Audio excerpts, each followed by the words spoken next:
Greetings to you, the lovely GIC viewers and listeners within and beyond the borders of the Republic of Namibia, and a very warm welcome to today's Cabinet Decisions briefing, coming to you live from the Government Information Center studio here in the nation's capital. For this afternoon's edition, I will be your host, Hileni Felipus Hamunyela, and as is the norm for the Cabinet Decisions briefing, I am joined in the studio by the Minister of ICT and Spokesperson of Government, Honorable Emma Theofelus, here to deliver the latest Cabinet decisions. Honorable Minister, once again, good afternoon. It is over to you to brief the Namibian nation.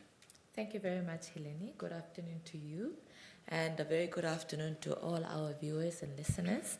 Thank you for joining us for this cabinet briefing. This afternoon, I shall give a briefing on the decisions issued at the 8th and the 9th cabinet meetings held on the 24th and the 31st of March 2026. The first cabinet decision is a request for approval to invite for expression of interest by private sector operators to operate a vertically integrated cattle feedlot and livestock value chain hub at Farm Khoro, Sud number 160. Cabinet took note that the government acquired Farm Khoro, Sud number 160 under the Land Reform Program as a strategic agricultural asset and approved the development of Farm Khoro, Sud number 160 as a vertically integrated livestock value chain hub centered on a commercial cattle feedlot operation. Furthermore, Cabinet approved that the farm be leased to a qualified private sector operator through a competitive process under a 25-year renewable lease agreement. Cabinet also authorized the Ministry of Agriculture, Fisheries, Water and Land Reform to advertise the investment opportunity and invite expressions of interest from private sector investors. Moreover, Cabinet endorsed for the same ministry to oversee the transparent evaluation and selection of a suitable operator and submit the preferred operator to Cabinet for approval. The second cabinet decision is the reservation of a portion of land in the Kunene region for national interest. Cabinet endorsed the reservation of the Okoshete gold occurrence in the Kunene region from prospecting and mining operations in terms of Section 122, subsection 1 of the Minerals Prospecting and Mining Act number 33 of 1992, subject to consultation and concurrence of the Ministry of Environment, Forestry and Tourism. As a result, Cabinet authorized the Minister of Industries, Mines and Energy to publish a notice in the Government Gazette to withdraw the specified area from prospecting and mining activities, and directed the Ministry of Home Affairs, Immigration, Safety and Security to instruct officials at the Verde Gate to continuously patrol and monitor the area to discourage and deter illegal prospecting and mining activities. The third cabinet decision is an update on the recent industrial action at the Northern Regional Electricity Distributor, NORED for short, its impact and measures to strengthen governance and operational stability at the company. Cabinet took note of the recent industrial action at NORED and of course the operational disruptions that occurred.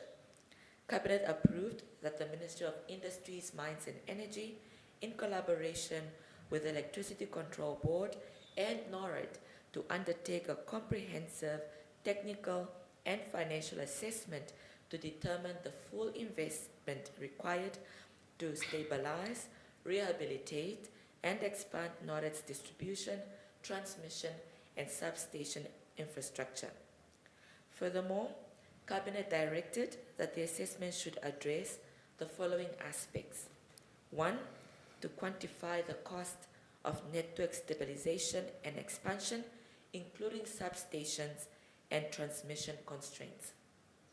2, to identify the key drivers of outages, losses, and reliability challenges. 3rd, to assess the impact of required investments on electricity tariffs. And 4th, to propose least cost investment pathways to ensure reliability while maintaining, of course, affordability. The next cabinet decision is a request from the African Union for the support of the Ministry of Education, Innovation, Youth, Sports, Arts and Culture to host a validation workshop on the Continental Curriculum Framework from the 18th to the 22nd of May 2026 in Windhoek.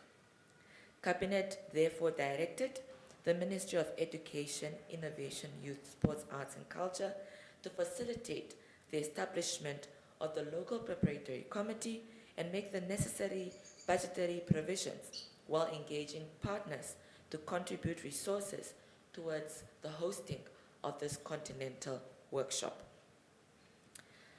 The next cabinet decision is around the gruesome killings in Namibia. Cabinet took note of the increasing gruesome killings across the country, allegedly motivated by, inter alia, insurance-related incentives that are agreed, and land disputes and or spiritual religious beliefs. Therefore, Cabinet directed the following offices, ministries, and agencies to take action in their areas of responsibility as follows. First, the Ministry of Home Affairs, Immigration, Safety and Security, as well as the Ministry of Gender Equality and Child Welfare, to strengthen the nationwide sensitization campaigns, outreach programs on the consequences of crime, substance abuse, gender-based violence as well. Next, the same Ministry of Home Affairs, Immigration, Safety and Security, in collaboration with the Ministry of Health and Social Services, to develop and implement appropriate strategies and mechanisms aimed at providing medical and psychological support to inmates affected by mental health conditions. Third, the Ministry of Information and Communication Technology to intensify the nationhood and national pride campaigns across the country with a view to fostering national unity and strengthening a cohesive national identity. And fourth, all offices, ministries and agencies, regional and local councils, and traditional authorities to foster social cohesion and national unity. The next cabinet decision is an update on the progress made in the implementation of the direct-to-home broadcasting project. Cabinet took note of the progress made in implementing the direct-to-home broadcast project, which supports digital migration and expands access to radio and television services to citizens in previously underserved and remote areas. Cabinet directed the Ministry of Information and Communication Technology to roll out the project to achieve 100% nationwide coverage. The seventh cabinet decision is the approval of the community media policy between the years 2026 to 2030 and its implementation plan. Cabinet approved in principle the community media policy between the year 2026 to 2030 and, of course, its implementation plan. Finally, the last cabinet decision is an update on the development of Namibia's film and creative city. Cabinet took note of the efforts being made to advance the strategic development and prioritization of Namibia's culture and creative industry sector as a key driver of economic growth, job creation, and cultural preservation. And approved, of course, the establishment of the Film and Creative City in Namibia to position Namibia as a competitive African hub for film and creative productions. This brings me to the end of the cabinet briefing on the decisions issued at the 8th and the 9th Cabinet meetings held on the 24th and the 31st of March 2026. Thank you so much, Honorable Minister, for briefing the nation on the latest cabinet decisions made on behalf of Namibian. Thank you so much. As always, we truly highly appreciate what you do for this nation. Thank you for having me. All right. Now, Namibia, that concludes our afternoon's cabinet decisions briefing from myself, Hileni Felepe-Samunyela, and the entire GIC production crew. Until next time, take care.